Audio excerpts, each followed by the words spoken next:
Aké máte ešte nesplnené pracovné a súkromné sny?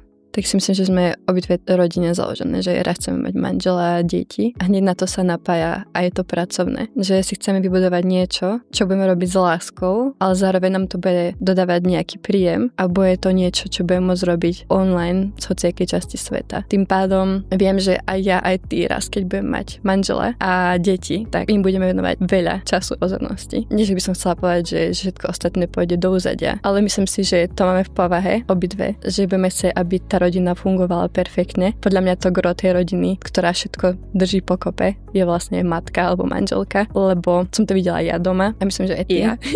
Tým pádom teraz máme príležitosť robiť to, čo nás baví a budovať to malými krokmi. A potom postupne, keď príde ten manžel a deti, tak už chceme, aby tie veci, ktoré teraz rozbiehame, alebo už sú viac menej rozbehnuté, aby svojím spôsobom sme to stále mali, ale bohužiaľ už budú iné priority, že proste keď bude niečo s dieťaťom a bude choré, tak už nebudem môcť dávať asi lekciu, vieš, že proste takým je teraz ten čas, tak chceme budovať na maximum a potom uvidíme, ako to pôjde.